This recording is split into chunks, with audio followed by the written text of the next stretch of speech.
What's up, guys? It's Erin. And Nicole, this is Dude That's Fucked Up. It is. It's fucked up. It's all fucked up. So much fuckery. So much fuckery. What's up, everybody? How you doing? I hope you're well. We're doing as good as we can, and, you know, just keep on trucking. So we're going to talk about some cool, fun shit in a second. It's so fun and cool. I love it. And fucked up.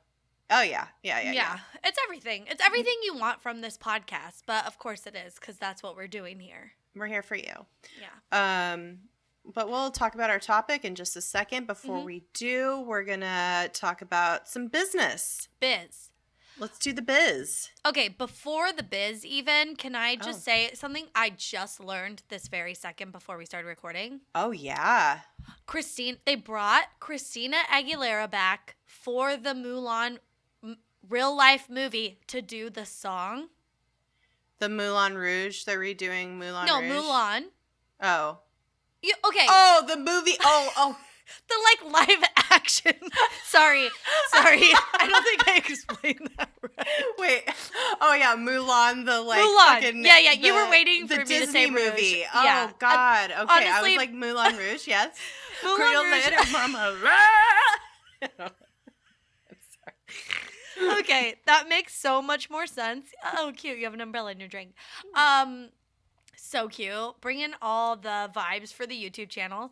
Yeah, this is all that I have in my life, you guys. Yeah, but show everyone your eyebrow. I'll talk about that later. Okay. Oh, is that your fucked up thing? Maybe. It's one adjacent? of many. Oh, yeah. Okay.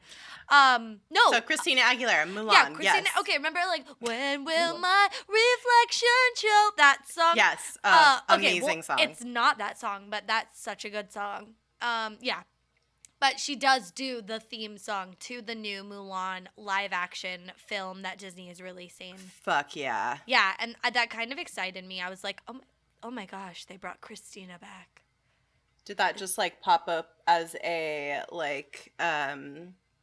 notification or something on your phone? What happened there? I get text alerts, Xtina text alerts. Yeah, it's like Xtina fan club text alerts. It's the What a Girl Wants subscription list. You have to get on the text list. That is what a girl wants. Yeah, it is. Up to date. Need to know. Disney movie. Oh God, whatever. Shut up, Erin. God damn it. Oh my God.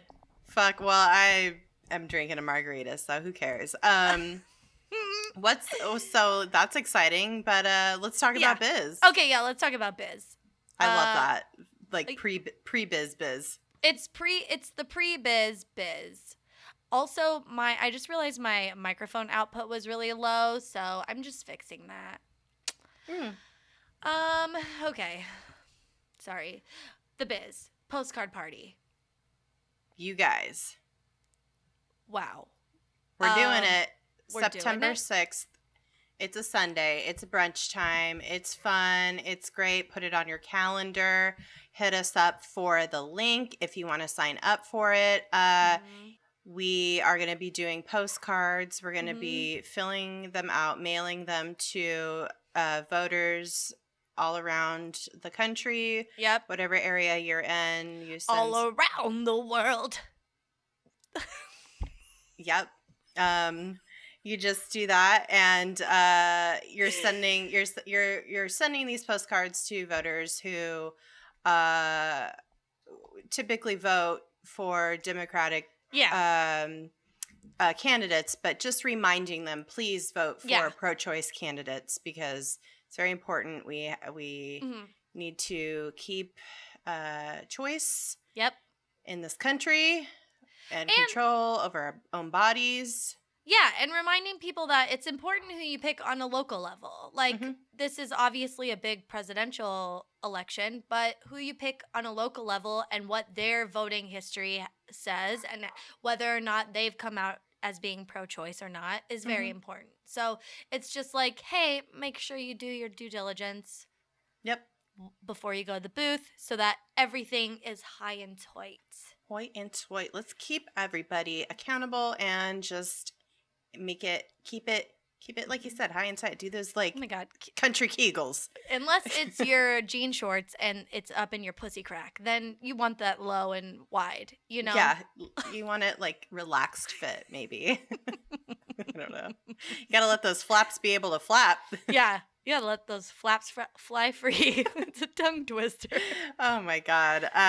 Yes, so that's the biz. Also, we have new merch in the store. We've been cranking out the orders. Everybody is really loving the bandanas. They're incredible, fantastic. What other adjectives can we throw? I mean, they're beautiful. I was going to wear mine and then forgot, but I am wearing my Close Call Studio t-shirt. Yes. So, shout out. Yeah, I forgot to put on the bandana. I was frazzled right before this, so it's fine. It has to do with my fucked up. So. Oh, okay. Well, should we talk about that? Sure. All right. Go. You want me to go first? Whatever you want, babe. You do you. Do you need a minute? Like, I can go first if you just want to, like, breathe a little bit. Like, whatever you want. No, I'll just say it. It just happened, so it's, like, very top of mind. Get it out. Yeah. I almost died. I was choking, and Pete had to Heimlich me. No! Yeah. I mean, I didn't almost die. It was, like, probably not that long, but I was eating pizza with a fork. I know. And I can't feel inside my mouth. I know. So, like, I have to be super, super careful, which I try to be. And I wasn't drinking or anything, but I am now. Yeah, dude. And so I was eating a piece of pizza, and mozzarella cheese is tricky because the more you chew it, the, like, longer and, like, stretchier it gets. So, like, I was chewing it and I thought I had chewed it, but I, like, had chewed it to be such a thin, long piece. Oh my God. So I started choking on it, and then I, like, went to pull it, but I wasn't quick enough. So then I got a little piece. It broke off. I was still choking. I was like, oh my God. Pete got up, like, from the table and, like, walked around the table and then, like, paused for a second. And then I tried to get it again and I couldn't get it. So then he got behind me and was like, I don't know if he was, like, properly Heimliching me. My ribs hurt. I don't know if that's right. Did he get your, like, under your, like, solar plexus? I don't know. We should probably take a class since this is, like, a frequent occurrence. I mean, it's not that frequent, but, like, frequent enough. And so, anyway, I have, like, an amazing gag reflex. So, bless that. But so I started gagging, and that's really what did the heavy lifting, I think. But I had not before. I had, like, fully, like, drooled into, like, some of the succulents you gave me. Good. And into my hand, and I'm, like, pulling chunks out, and I'm, like, drooling onto my plate. I'm everywhere. It's just, like, I don't even know what happened. And then I finally get it, and I pull it out. It was, like, this long. What the fuck? It's like your esophagus muscles probably, like, stretched it. Maybe, like, stretched it. Yeah. Because I did not take a bite that big, which I don't know how that happened. So it was, like, very thick, and I think it just kind of, like, unraveled. Yeah. And then we both just started laughing, and Pete's like, we gotta take a picture of it. And I was like, no. And then I was like, picture, please, God. It's in the trash. Maybe I'll get it out after this. That's the shit that almost killed you. That fucking bitch cheese. Bitch cheese. And so, yeah, it was funny. And then I was like, I have a fucked up thing now. And he's like, oh, good. Now you don't have to talk about the cockroach from last night. And I was like, I'm going to talk about that too. Fuck. So here's the second part. Oh my God. Okay. I guess I should, like, save stuff, but I just feel like this was funny. And as I was falling asleep, I had a joke about it. So I was in our office. Okay, so this is so multi-layered. For some reason, the YouTube video for this past week, like our episode, only uploaded like half of it. And weird. I just noticed yesterday, and I was like, oh, fuck. So I, like, fixed it. But it was just, like, slow to upload, and then it's processing. And then I was like, okay. So it was, like, late, and I was in the office by myself, and Pete was waiting for me. Like, it was after midnight. And he was, like, on the couch, and I go to walk out, and I go, oh, my God. There was a cockroach, like an outdoor one. No. That was, like, the size of a mouse. No. Like, it was, like, no. and it was, like, dark in our house, and I go, oh, my God, there's a cockroach. And he's like, what? And then I'm like, it's the biggest thing I've ever seen. But it was, like, very chill. It was not cockroachy in the sense that it was, like, scrambling. So it was, like, better. You know, it was, like, not that scary.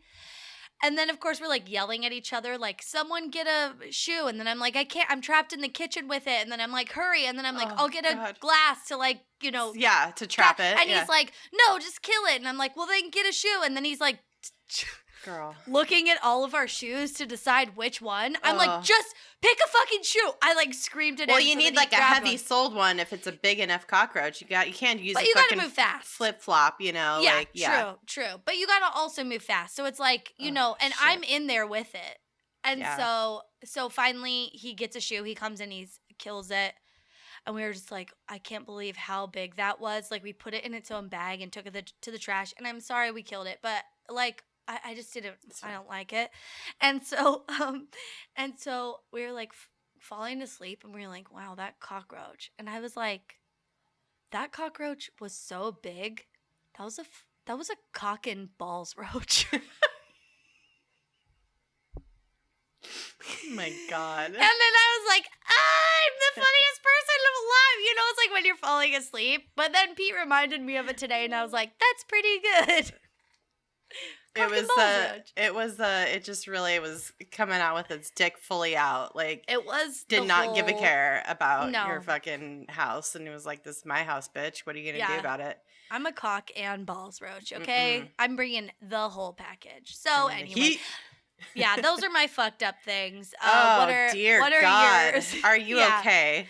Yeah, I feel like, just like everything that's going on this week in the world and how I feel and the rage I've had and the actions I've been taking, responding to people that I shouldn't, and just like reading stuff that like people have, like, I'm minding my own business. I've gotten rid of so many assholes on Facebook and stuff, so I don't see this stuff that often. Right.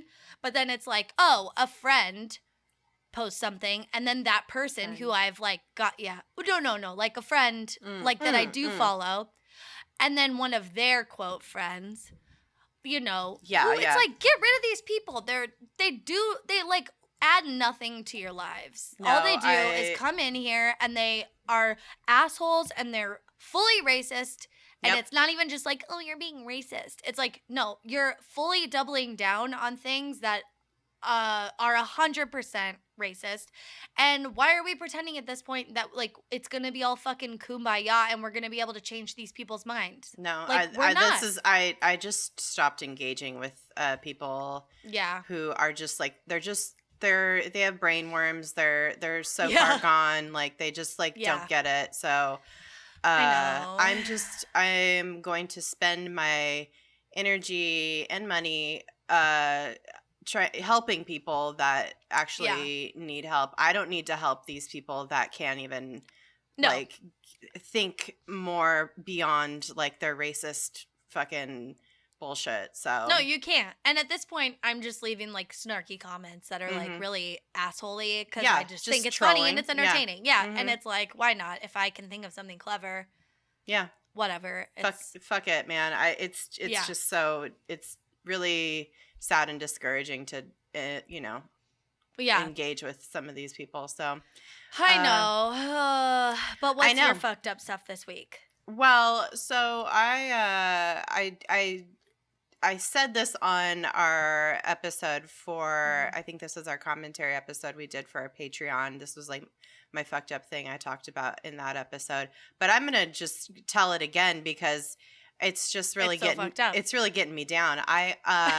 I was a little stoned the other night and I was shaving my mustache, you know, as I was getting ready for bed, like after I washed my face. With your lady trimmer. It looks like a little pen type thing, right? Yeah. Just like a little mustache trimmer, you know, as one does. And I was like, oh shit, my like unibrow is like coming in. I better get that also.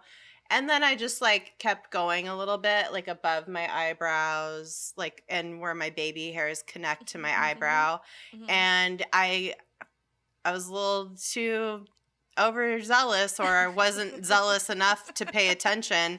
And I just really shaved off part of my eyebrow that shouldn't have been shaved off. And, dear listener, when I tell you I was spending 10 minutes trying to correct my eyebrow just now before our recording this here podcast, I lost track of time. I was so consumed by it. And then I have another fucked up last night.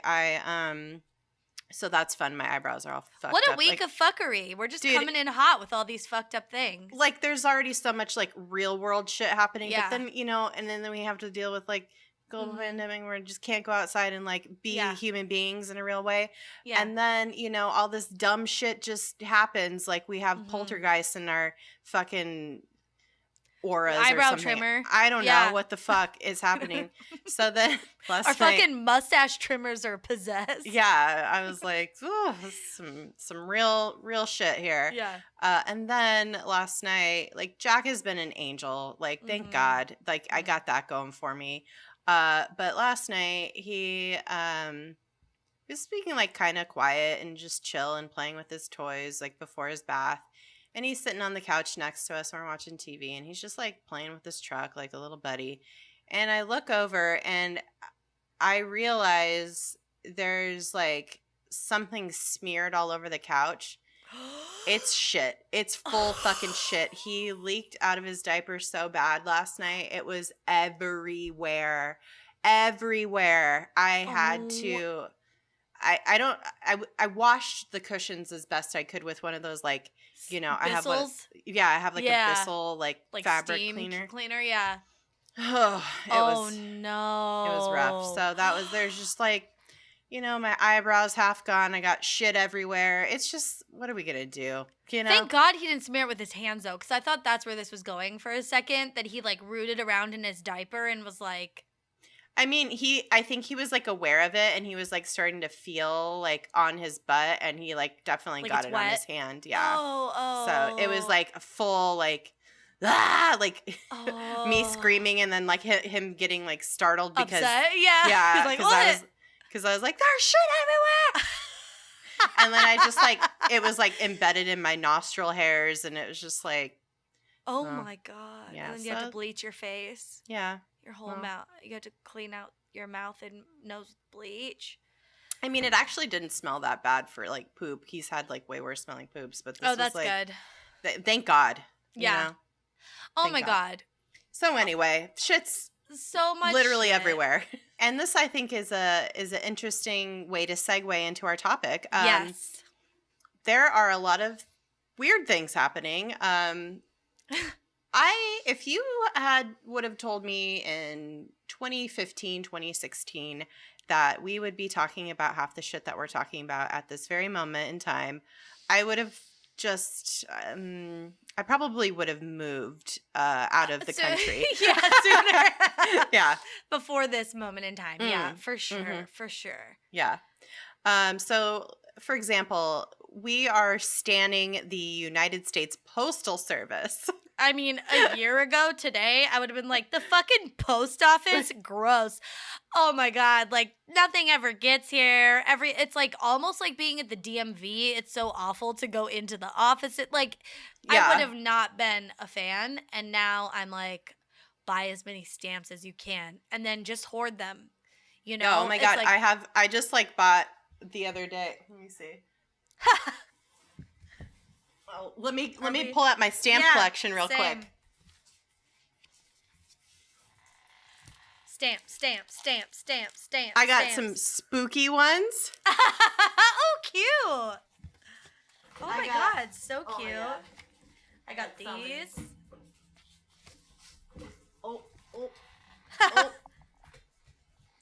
I got dinos. Yeah, cute. I got my Global Forevers. Oh my goodness. And I got my Harlem Renaissance stamps. Oh, hell yeah. So. Oh my God. So. I also bought a little, like, mail truck for Jack. It's like cute. This tiny little, like, yeah. To go with this dump truck. Mm-hmm. So, you know, we're doing, there's shit is just, it's wild right now. The Postal Service needs our help. Benjamin Franklin's Postal Service needs our help. Benny Frank says, buy some stamps, y'all. You know what I like? I like buckles, but a close second is stamps. I keep my buckle collection next to my stamps. When I send a package, I don't use tape. I use belts. You know why? Because then I can use buckles. Well, Benjamin Franklin started the post office. So if for no other reason to support the post office, it is. Oh my God. Do it for Benny Franks. So we got the post office, like, shit is wild. Yeah, and then the we post have office is over here spinning out of control. Crazy. And then we have, like, all this fucked up shit happening, like some like racial justice shit still happening. Civil rights. It's like civil rights. Yeah, we're still like we still can't figure that shit out. People can't stop being racist. People are trying to shut down the USPS. People are trying to shut down civil rights. It's like, and then women are not ever on a good footing. Ever. I mean, yeah. We just had the 100th year anniversary of women getting the right to vote. Suffrage, like, yeah. The women's suffrage anniversary. And don't forget that it wasn't all women were given the right to vote. Right. Just white women. So. Also, like, am I supposed to celebrate that, like, we had to fight so hard to get this shit? No. If anything, on the anniversary of suffrage, we should be able to go around and kick white dudes in the nuts. Like, fuck you, okay? Like, you know, like, why do we have to celebrate? Like, oh, we're so grateful. Thank you for... No. Well, we're celebrating the women, I guess. No, just give me money. Yeah, just give me money. Just give me money. I know I deserve the right to vote, okay? And I'm going to go fucking vote hard. Yeah. I'm going to vote so fucking hard. Yes. Okay. And so all these things converging in our brains brought us to this topic today of Stagecoach Mary. What a topic. Oh my God. This woman is such a star. It is. Okay, she's not fucked up, but obviously her circumstances were fucked up. We're going to talk about her. And also it's fucked up that we never learned about her in school. It's like, who, what? Stagecoach who? Oh, also, can I just get this out right now? Yeah. Stagecoach Mary. Oh, yeah. Guess you gotta take the mail out. Oh, yeah, she delivered mail. Okay, we haven't even talked about Yeah, that was where all these intersections are coming to. She delivered mail. Stagecoach Mary was this bad bitch who delivered mail. And she was the first African-American woman to do so in our country in the late 1800s. Oh, my God. She maybe have also been the first woman, right? Or was she just the first...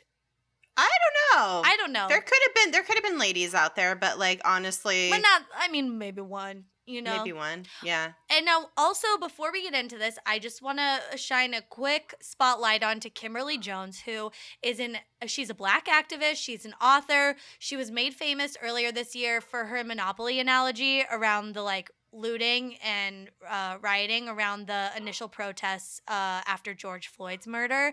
And everyone saw that clip, and it was on The Daily Show. It's phenomenal. If you haven't watched it, watch it. Oh my God, watch it. It's so good.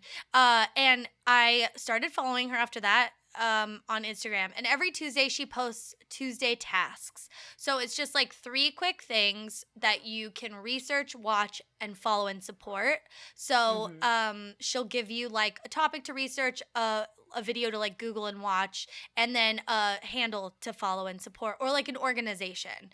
Cool. And there's always a theme to these. So like last week it was all about food deserts. The week before that it was music themed with the shout out to Big Mama Thornton. It was like, you know, research Big Mama Thornton. And she's not doing the work for you. You still have to do the work, but she's telling you about these things that like we should know. They're a rich part of our history or a rich part of our current events, like food deserts, that people don't talk about or might have no idea what that is. Totally. And she's just so incredible. So definitely follow her at Kimberly Latrice Jones on Instagram. She probably is on Twitter as well. But a few weeks ago, when this fucking post office bullshit started, and we were like, what is going on? There's, a whisper at this point of defunding the post office. She was like, here's your themed post office, Tuesday tasks, research Stagecoach Mary. So it was like immediately I like pinged Erin. We're like, we got to cover this lady because she is, like a woman of firsts. She's just like fucking cool. Like you would have wanted to hang out with her. You know what I mean? I love this woman so much. And God. honestly, not that much is known about her, but what we have been able to gather from historians over the years that have researched her, I think she's pretty fucking cool. And it's all true. Like there's photos of her, there's evidence. Like it isn't like she wasn't like Daniel Boone or whatever, or Paul Bunyan or something where it's like it's not made up. Real? Yeah, it's not made up. It's real. That she was this like fucking real badass of a person. Yeah. So. And to be honest, like we don't even know about half of her exploits, like what she was doing in her day to day, but what we do know about her is pretty fucking sweet, and we'll talk about that right now. Yeah. So like we said, through her many adventures, she eventually ended up becoming the first African-American female star route mail carrier in the United States. Like star route is what it was called when they had to like it's like a contract mail carrier. Yeah. They would contract it out. So it wasn't necessarily, it was like a third party kind of exactly person doing the mail route. Yeah. Because it was so fucking rural everywhere in the United States at the time. So she earned a reputation of being a hard drinking, cursing, smoking, and all around badass woman who absolutely should have had a million movies made about her and all of her badassery. So that we could have learned more about her and like just celebrate how fucking cool she was. Even if some of it is like, even if I feel like maybe they might make a movie or maybe it's on people's radar now, but even if it's not 100% factual, it's like, there's enough stuff about her out there, like her journey from when she was born until when she died, like enough to make a fucking sickening movie. Oh my God. Amazing. I mean, and there are some like pop culture, like blips about her, but honestly, like I think like we have so many movies about, like, please stop making fucking Batman movies. Like, please stop it. I don't want it. I know. It looks good it looks fine, but it's like, I just like. It only looks cool because like Robert Pattinson, like fucking hot with like smudge eyeliner.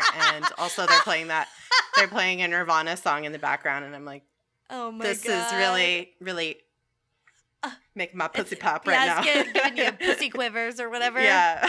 Vagina quivers. Oh my God. Oh my God. But honestly, he was giving me like so much Sebastian Stan as like Winter Soldier vibes. Like I was like, please, DC, get out of here with this fucking bullshit. Oh my God. I saw the funniest meme where it was like, why are they out here trying to make like Batman be like a super hot bachelor playboy who's like very rich but also emo? Like those worlds don't collide. Like everybody's not gonna be like, and now here comes Bruce Wayne to give a speech at this like huge gala in his like big huge mansion, and then like this little like middle hair part like pale guy like like walks the guy from Wedding Crashers. Tad or Todd, yeah. Oh Todd, my God. Todd, yeah. Yeah, it's like, what? Yeah, it was just a funny meme I saw. Well, this is okay, but I'll send it to you. God. This is the hard part about all this, though, too, because you cannot read an article about this woman, Stagecoach Mary, without, honestly, like, it is. Very first paragraph is like Stagecoach Mary, blah, blah, blah, blah, blah. And then it goes into with a reputation for boozing and fighting, and like everything was always about how she had like a bad reputation. It's and I mean they paint her in that way specifically because she was drinking and carousing and cursing and all this stuff. And I hate it Yeah. so much because it's like, well, you just mean that she like fucking let go of your pearls for a second. You just mean Yeah. that she was just like not giving a shit how anyone like viewed her and was being herself and doing whatever the fuck she wanted. Yeah, that and the fact that like literally and I'll talk about this more at the in my final thoughts and feelings, but the fact that literally every article that I read about her, everything talked about how she had a notoriously bad temper. And that's like maybe, but like also like I can't imagine like an article about a man from this time being like, and he had a very bad temper. Yeah. Like, or if he like did, what was like if he did, he was just like murdering people, right. probably. Yeah. Like I was gonna say like if he did have a bad temper, he was like so fucking crazy and just like the biggest asshole you've ever met. Whereas she's just like, don't talk to me that way. Yeah, you know what right. I mean? Exactly.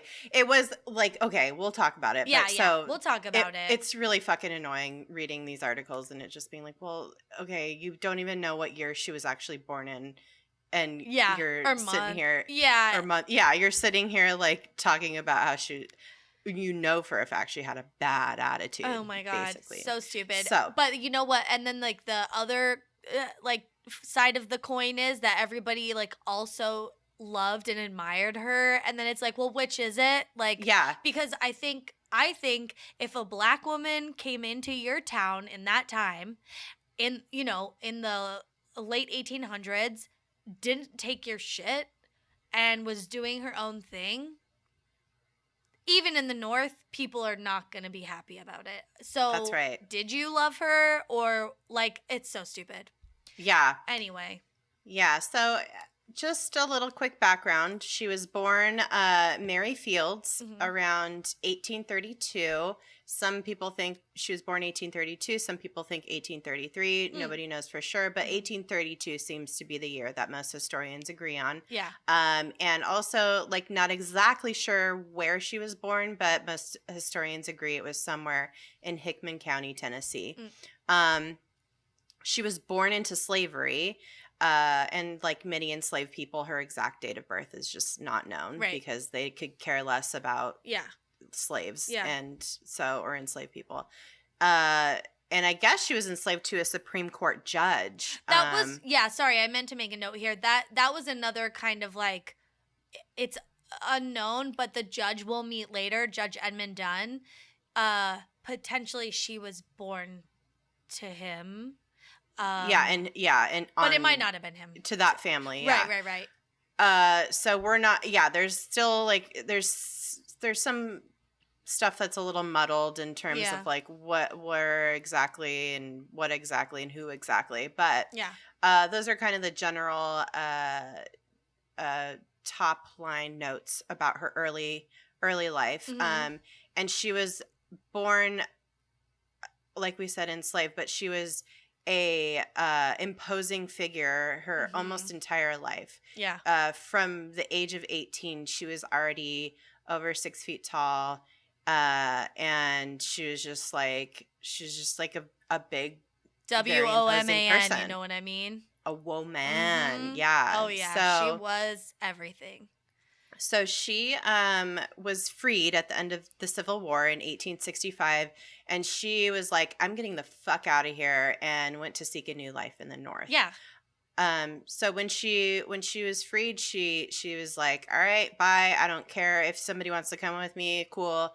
Otherwise, I'm leaving. So she went out on her own, and she traveled up the Mississippi to get north. P.S. By this time, she's like 33.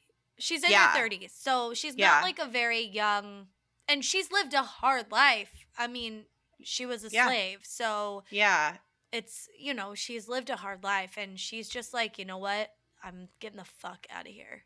Yeah, she's like, what do I have to lose? I need to make a change. So she really did, and she traveled up the Mississippi River, working on river boats. She would make her way up and work for different households as like a servant or a laundress. Just did odd jobs for different families along the way. And she actually ended up in Ohio eventually. And this was like very out of the norm, but she ended up in a convent, not as a nun. She just ended up working there. And the way she ended up there is a little bit debated, but many historians believe that she came to the convent after working for Judge Edmund Dunn and being acquainted with his sister, Mother Mary Amadeus. So Judge Edmund Dunn's sister became the Mother Superior at this convent up in Toledo, Ohio. It was an Ursuline convent. I don't know what that means, but I guess it's some religious order. And so and this is also debated, we're not sure exactly why she went to the convent, but it was known that she had some connection to Mother Mary Amadeus, and this might have been why. So when Dunn's wife, Josephine, died in 1883, some think that Mary, not the Mother Superior, but Mary, the main character Stagecoach of the Mary, story. Stagecoach Mary. She took the family's 5 children to live with her aunt at the convent in Ohio. Some accounts say she accompanied a daughter of a prominent Warner family to the convent. Other people say, other historians say she headed up there with a family friend who was a nun. Not quite sure, but either way, she ended up at this convent, and she immediately began working there as a groundskeeper. So she, took care of the convent, helped build buildings on the property, all the things that you would do as a groundskeeper. And of course, it's a community of nuns. It's secluded, and these people are very reserved. And Mary was like she was pretty gruff. She was like not taking shit from anybody. Rabble rouser? Is that she was just she wasn't trying to rabble no rousing. She was just like I don't even really know what that means. She wasn't trying to rouse no rabble. She was just she just like to curse, and she wasn't a fucking nun. She wasn't studying the Bible her whole life. She was like she had to like strike out on her own, so she was probably just kind of a hard ass. So when she got to the convent, for example, somebody asked her, apparently allegedly, how her journey was, and she reportedly told one of the nuns that she was ready for a quote, a good cigar and a drink. And that was like so shocking. Oh my god. Ugh, no thanks, I hate it. And fuck, like, hell yeah, bitch. We all need a good cocktail after, and maybe some weed to smoke after a long day of traveling. The fact that would, like, get someone's panties in a twist. Ugh. Like, a man would say that, and it's like, yeah, totally. Sir, here's your drink. Like, you mean because you traveled for, like, months to get here? Like, yeah. So she's just trying to fucking unwind, bitch. I know. So, jeez. I need a cocktail after a long day watching Netflix and not doing shit. God damn it. So at any rate, she's working at this convent, and despite having some like kind of tussles with some of the nuns over wages, they didn't want to pay her.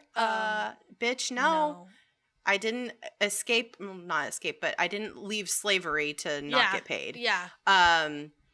Is what I'm assuming she said too. Yeah, she's like, I'm free now, so fuck you, pay me. Yeah. And also she would get like pissed if these bitches would trample over her freshly mown lawn. I get it. You do all this work and you're like, some like asshole just starts walking through your nicely tended garden. Like, come on. Oh my god, you cannot. I feel so bad. When I clean the kitchen and I like clean the sink and everything, wipe everything down, and Pete wants to cook something, I'm like, no, you cannot. We're ordering food tonight. Yeah. He's like, I just want to make bread, and I'm like, oh, that's the worst thing you could make. It's like you're getting flour particles all over my freshly washed counter. And then it's like gunky and it hardens, and I gotta like fucking chip that shit off, and it's like, no. Absolutely. Like, because no offense to Pete or anything, but he won't wipe down those counters as good as you did, so. Or at all. Or at all. Yeah. Oh my So God. according to historian I get it. Yeah, I get it. According to historian D. Garceau Hagen, one nun remembered Field's wrath when anyone disturbed her lovingly kept ground, saying, quote, God help anyone who walked on the lawn after Mary had cut it.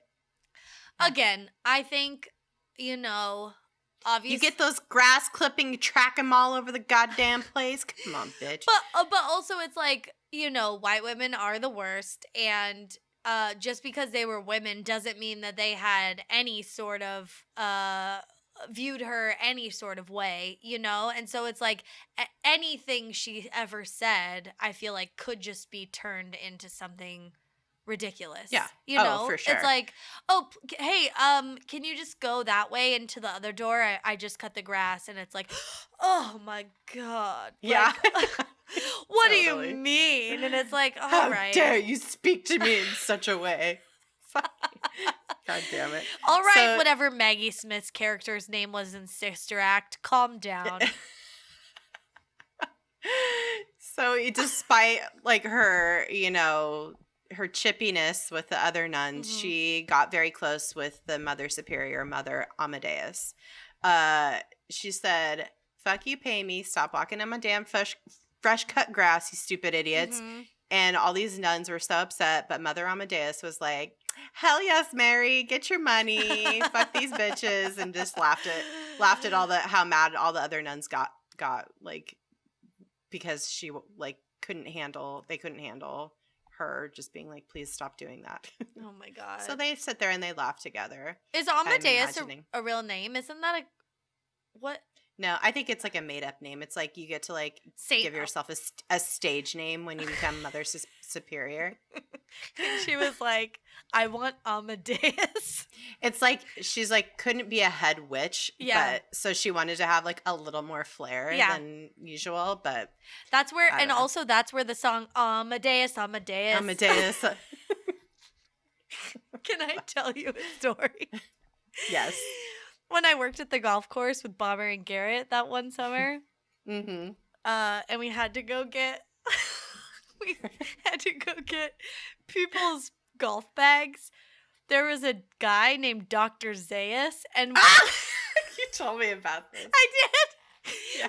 I knew about it. Either Bomber or Garrett or you told me this story. Because there's a little dance to it too, which I won't do because people can't see it, and I'm sitting down for anyone watching on YouTube. But yeah, I'd be like, Dr. Zayas, Dr. Zayas. Anytime we got his bag, it was the most fun. I loved it when he would come golfing so much.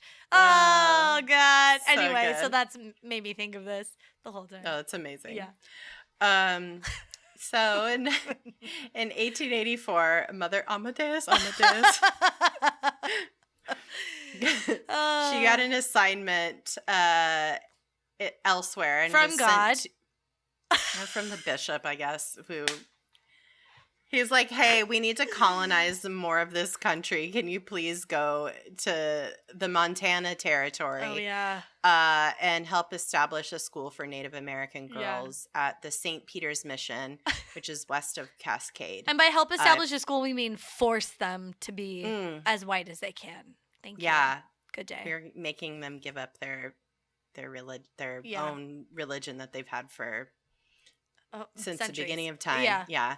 So Mother Amadeus leaves. That's Mary's best friend, and Mary stayed behind in Toledo, but at some point in 1885, Mother Amadeus got really, really sick in Montana, and she actually sent for Mary to come help take care of her. She was like, bitch, I'm sick. None of these assholes know how to make soup. Please come help me. Yeah. So Mary is a good friend, and she packed up and left and went to Montana to take care of her friend. This is a part too where I'm like, I don't know if I believe. I'm like, was it this? Who knows? I mean, we don't know, but where I'm just like, this is the sort of narrative that like we were told in history class. It's like, right. And then slavery ended and everything was fine. And so, everyone was her friend. And it's like, I feel like that wasn't the case, but I could be wrong. But I feel like Mary, because at this point, she's doing She's whatever. her own person. Yeah, she's her own person. Yeah.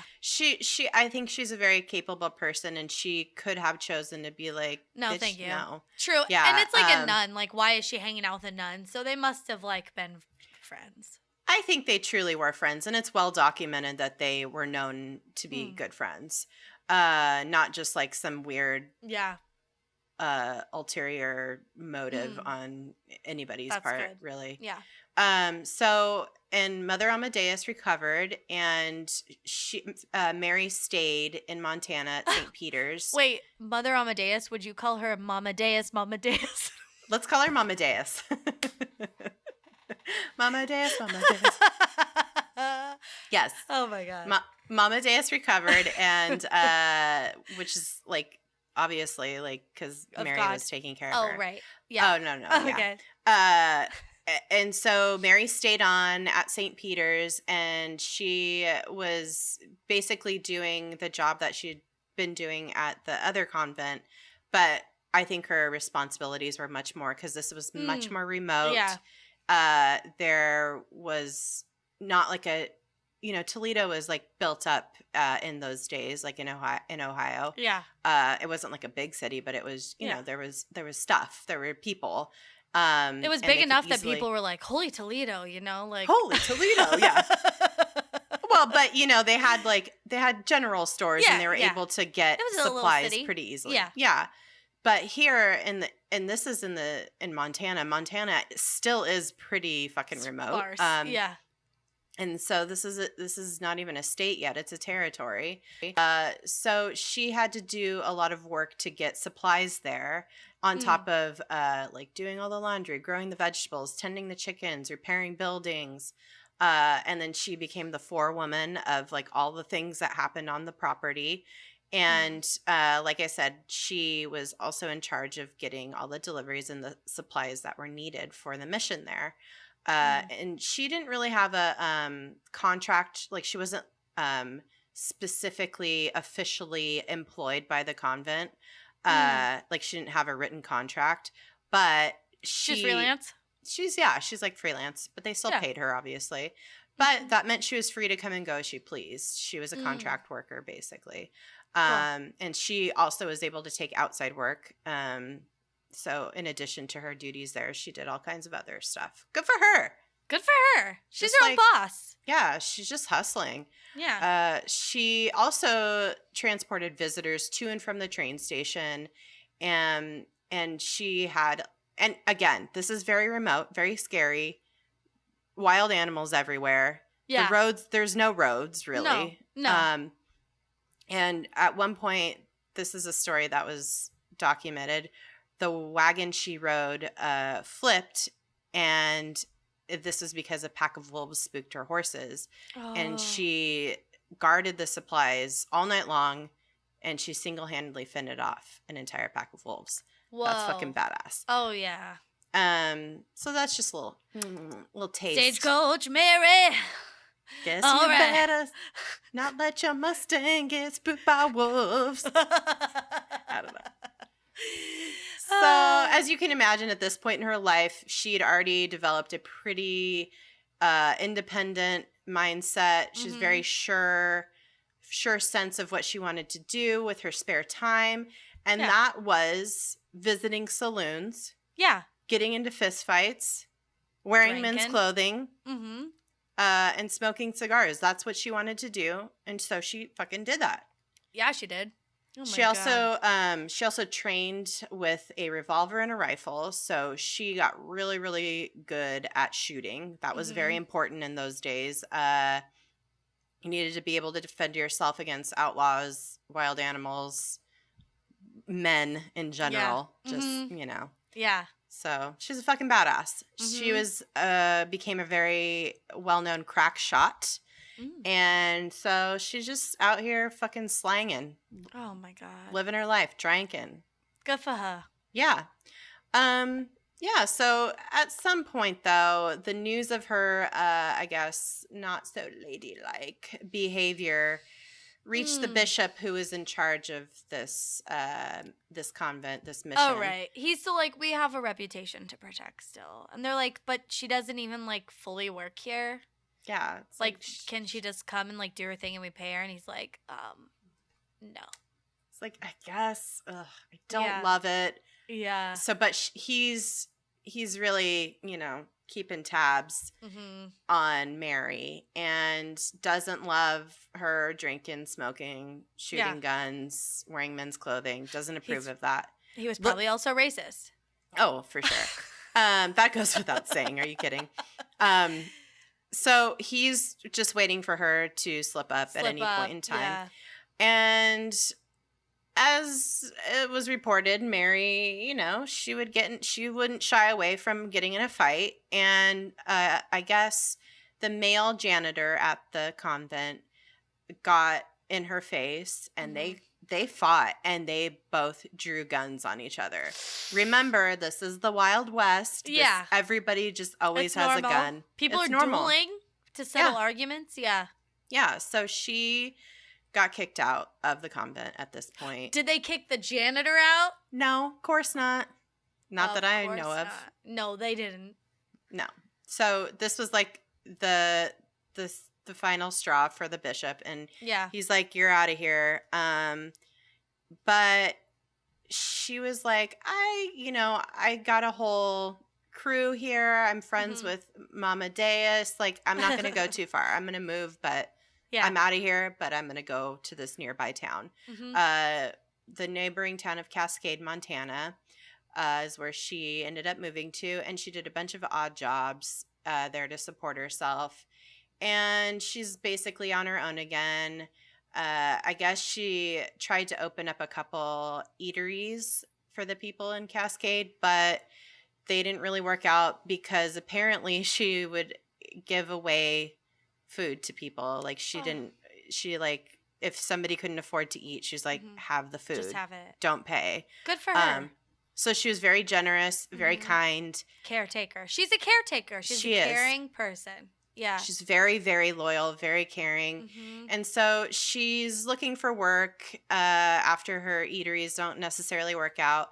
But she's also becoming very well known in Cascade. She's endeared herself, I think, to people, and also has gained a bit of a reputation because as a lady, she's going to the saloon. She's carrying a gun everywhere. She's smoking. She's drinking. She's just like... She's making bets. She's gambling. Oh, yeah. Yeah, she's getting drunk in public. She's pulling her gun out because that's... I mean... If you can't get into, like, a pissing contest with the dude, then you pull a gun out. You know what I mean? She's like, I'm not going to show you my titties just because you think you have a big dick, but here's my gun. So. Yeah. Yeah.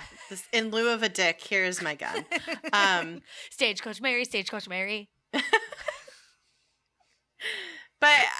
I guess, like, people ended up really loving her.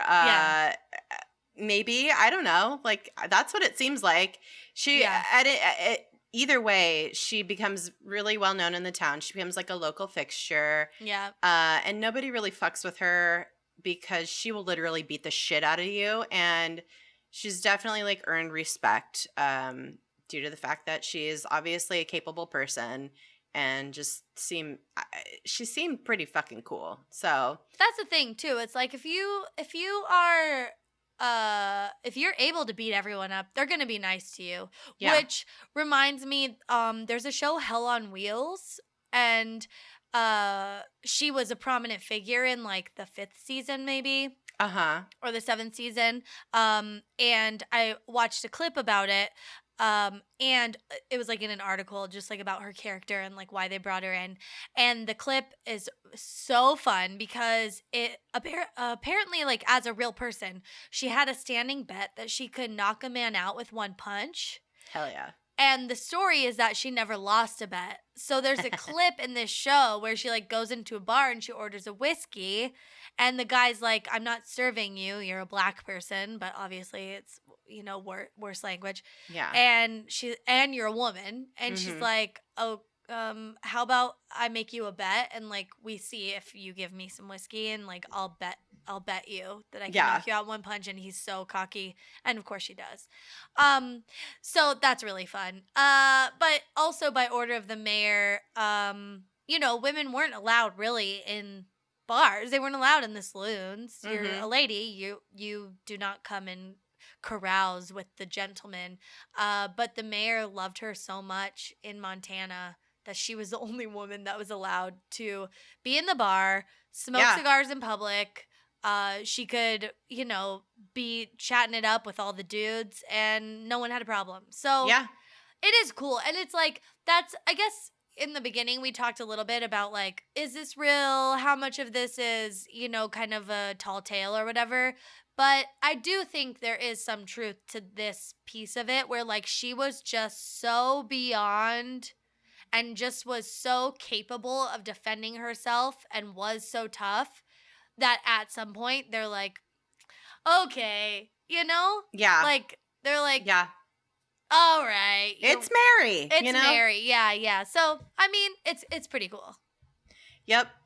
She became like a pillar of the community, essentially. Yeah. So now remember, Mary was born around 1832. And at this point in the story, we've gone ahead in time, obviously. And it's 1895 now. Oh my God.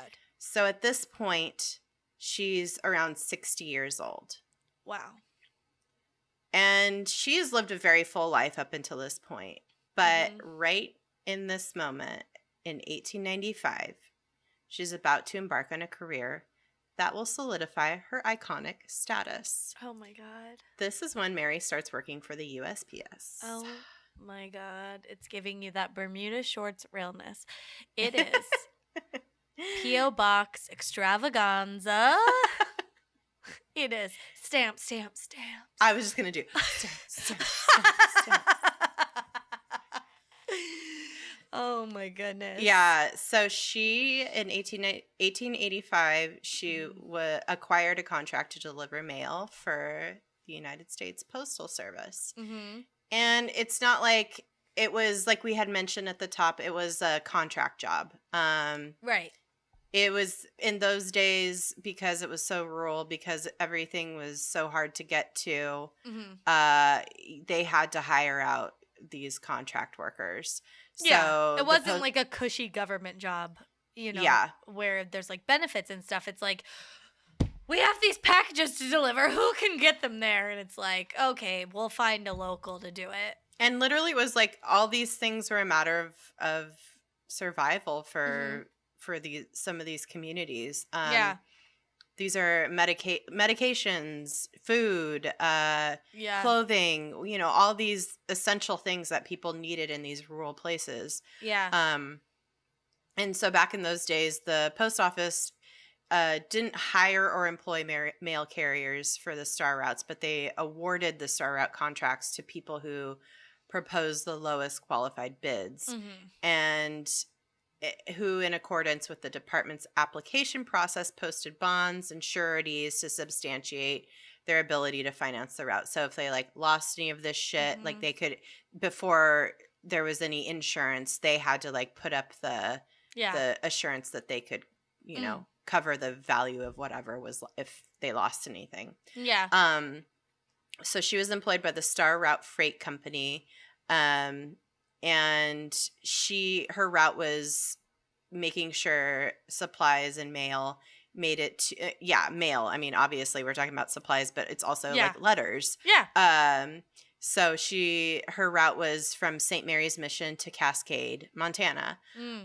She drove the route in her wagon, in her stagecoach she had 2 4-year contracts. So from 1895 to 1899, and then from 1899 to 1903. Remember, she's around 60 years old at this point. Oh so my God. She was doing this till she was almost 70 for 8 years. It's such a bummer because, like, she had to be the cheapest. Yeah. Like, to get this contract. Also, maybe there weren't a lot of people around that were, like, vying for this specific job. But she had to be the cheapest, and then she had to, like, prove herself that she was capable of doing this. So she had to, like, you know, you're, like, on a probation period. And it is, like, very, very hard, grueling labor. Like, you're driving a horse stagecoach, which is taxing on your body. I mean, you're physically controlling the horses, and there's no, like, suspension. It's not like driving on a paved road. You're driving over rocks and dirt and holes, and you're sitting on a piece of wood, and it's hurting your back and stuff. And there's snow and fucking packs of wolves, like you talked about earlier. Like, it's the Wild West. Extremely dangerous It's work. grueling. Yeah, it's grueling. It's exhausting. It sucks. And she's in her 60s. Yeah, but she did it, man. She did it. She was good at it. She was very good at it.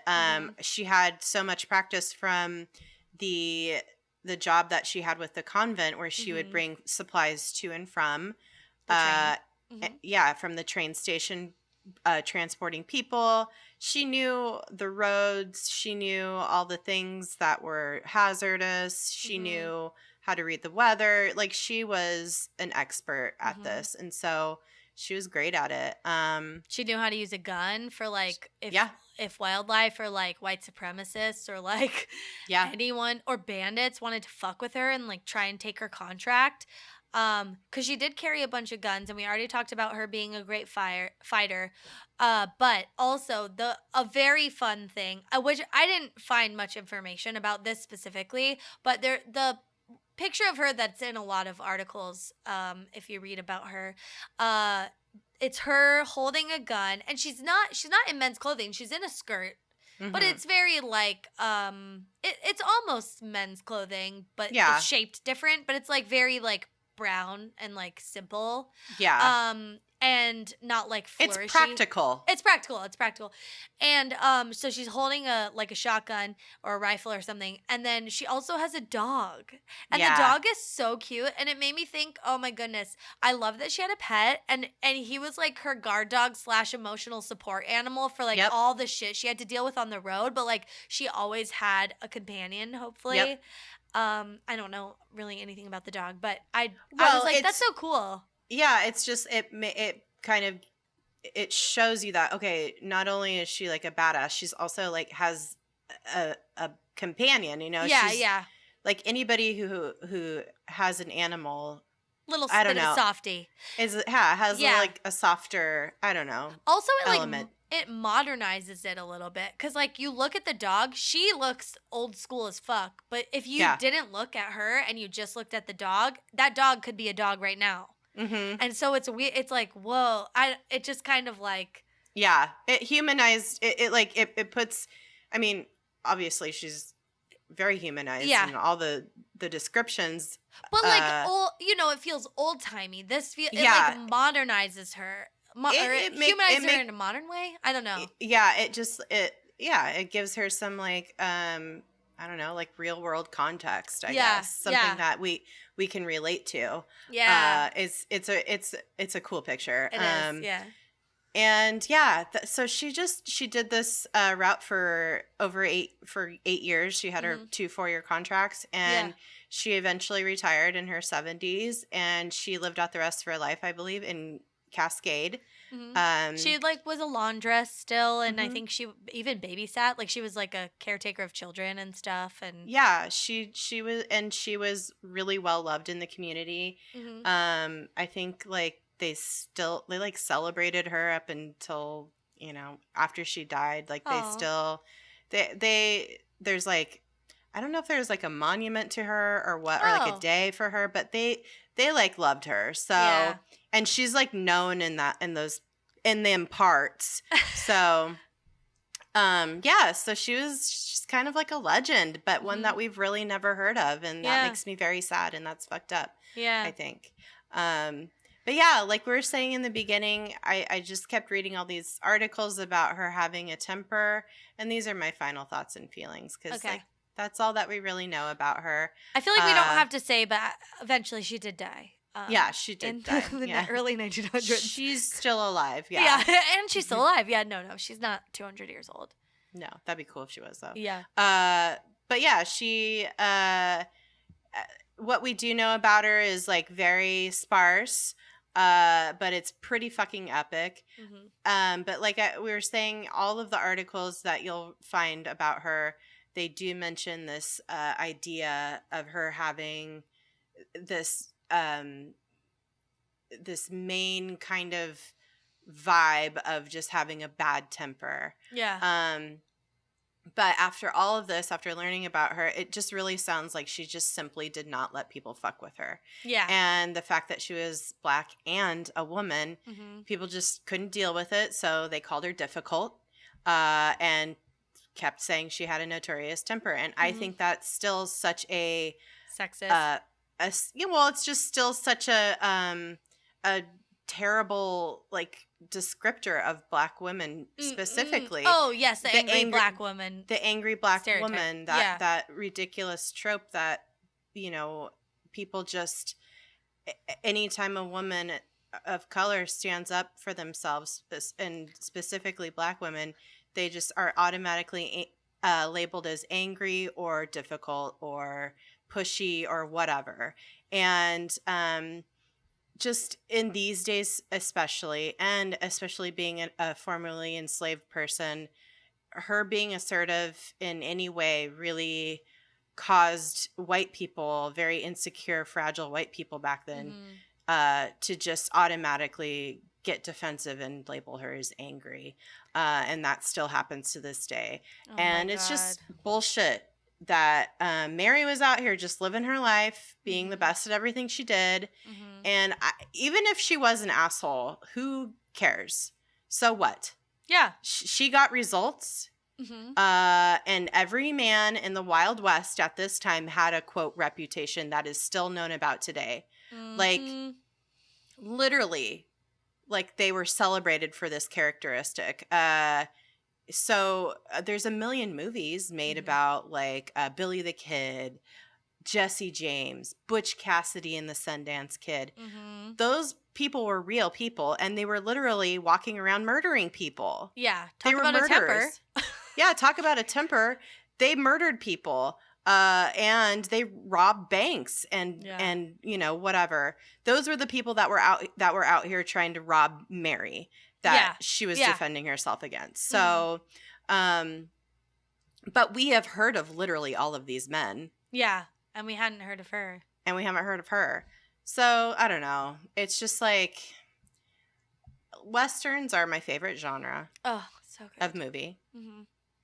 But there's way too many movies out there humanizing these men who are actual fucking monsters. And they're synonymous with this macho Wild West like vibe. And they're America's biggest anti-heroes ever. Which, that's cool. Cool, whatever. Yeah. We love an anti-hero. That's great. Yeah. But why? Why can't people write a goddamn account of this woman being an actual real fucking hero like she was, instead of just a lady with a bad temper? Like, why does it have to be that, you know? It's like, cause we package it as like her also being attractive? Can we package it as like, is she sexual? You know, it's like, no, why does she have to be any of those things? Yeah. Like, she doesn't have to be those things to have an interesting story. And she just is, in her own right, a fucking badass. And at the end of the day, at the end of her life, she's still, after all of her adventures, like you said, she still babysat other people's kids in the town. Oh yeah, she was still taking care of the entire town. Yeah, she still fed hungry people and was still a pillar of the community. And she didn't keep to herself like a lot of these like Western tropes, like these like quiet, you know, lawmen who get all the bad guys or whatever, and they just like want to keep to themselves and be stoic or whatever. She was still out and about doing things for the community. She's still out on the town drinking and smoking and taking care of her community. Oh my God. I love her. I just love her. I love her too. I wish her and... Have you seen Deadwood? Oh yeah. Calamity Jane? Yeah, I wish her and Calamity Jane were like BFFs, and they were like... I mean, she is like... She is Calamity Jane, yeah. She is Calamity Jane, yeah. Only she was like riding solo. She wasn't attached to Wild Bill Hickok. Yep. Yeah, that's wild. She was such a cool lady. It makes me sad that we didn't learn about her and like celebrate her, and especially like the USPS is a big deal. It's such an institution, and if she was the first Black woman like to get a contract delivering mail in this like treacherous region where nobody was, you know, that's amazing and should be celebrated. And yeah, if I was to like make a marketing campaign for the USPS, I would make a entire movie about her, obviously, but I'd also like I'd be like, hey, these were the people that were literally creating the foundation of this institution that we all rely on in America. We all rely on the Postal Service. We all need this as a service in our lives, like, period. Yeah. Our country wouldn't be what it is today without it. No. So I'm just saying. She's a hero. She's a hero. She got supplies to the convent, to the town. She just did her thing. Oh my goodness. So that's all. So much. That's all I got to say about her. I want to learn more about her, but there's just really not a lot out there. Not a lot out there, yeah. If you are a filmmaker of any sort, make some sort of movie about her. I know that there are already like some, you know, things out there, but there needs to be more. Okay? There needs to be like a Hollywood put some money into this shit. Yeah. Like, let's see a movie. Not like, oh. Stop making Robin Hoods. Stop making Batmans. Stop making Spider-Mans. Like, we already have so fucking many. There has literally been a new Batman every 5 years. Yeah. Oh, early, like, I think shorter than that even. Or it's like a Batman franchise. You know, it's like Joker. That's fucking Batman, okay? So, like, yeah it's still in the same world. I know. It's so upsetting. Batman, just derailing the conversation. Of course. Oh, Batman takes over again. Yeah. Oh, of course. Fucking get rid. Ugh. All right. Well, yeah. All right. Well, follow us on social medias and stuff at DTFU Podcast on all the places. Go to our Patreon if you would like. We have some cool shit there. If you want to become a patron, we do content every month. It's so fun. And our content's going to be live soon.